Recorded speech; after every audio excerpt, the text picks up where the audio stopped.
evaluate the definite integral. So, meron tayo ditong upper limit and lower limit. So, hanapin natin yung antiderivative function dito.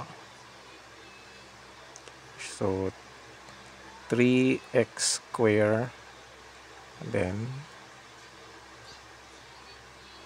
then yung 2x, and then yung 1.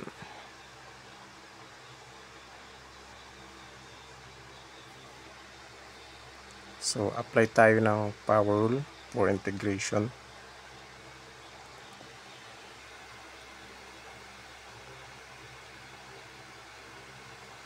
So, di ba yung exponent ay 2?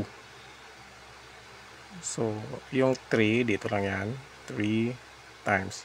Then, yung 2, add natin sa 1. So, 2 plus 1, kopyahin lang natin sa denominator. Yan. So, ito ay magiging, kopyahin natin, 3 times, so 2 plus 1 is equal to x cubed over 2 plus 1, 2 plus 1 equals 3. Ayan.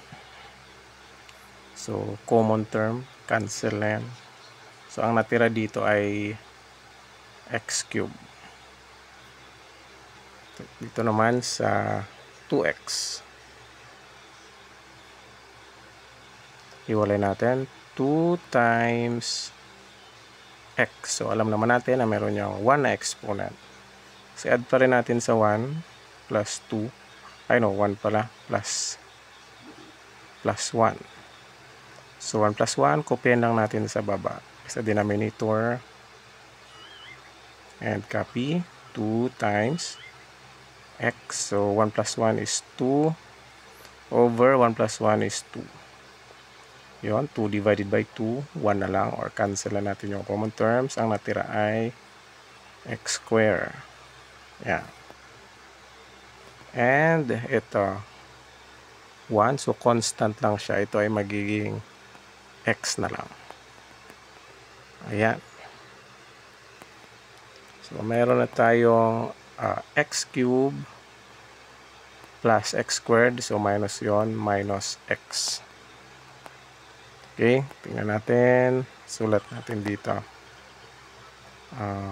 X cubed plus x squared minus x.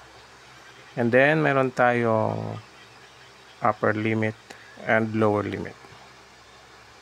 Yan. So, i-evaluate na natin ang definite integral by finding the difference of the antiderivatives at the upper and lower limits of integration. So, ganito lang yan. So, x will become 2. So, sa upper limit mo nang gamitin, x 2 cube. Ayan. And then, yung x dito plus 2 square and minus 2. Minus. So, yung lower limit naman, 0 ang gagamitin natin. 0 cube plus, so x will become 0 square, x will become 0. So, ayan. Ito yung upper limit, minus natin sa lower limit. 2 cube is equal to 2 times 2 times 2 times 2 is equal to 8. Plus 2 square equals 4 minus 2. And of course, dito naman ay 0 cube is 0. 0 square is 0 minus 0. Yan, malapit na. So, 8 plus 4 is 12. 12 minus 2, then 0 na yan dyan. 12 minus 2, 10. So, therefore, ang sagot natin ay 10. The definite integral is, dito isulat natin, 10. Yun, ganun lang ang tamang pag-evaluate ng definite integral.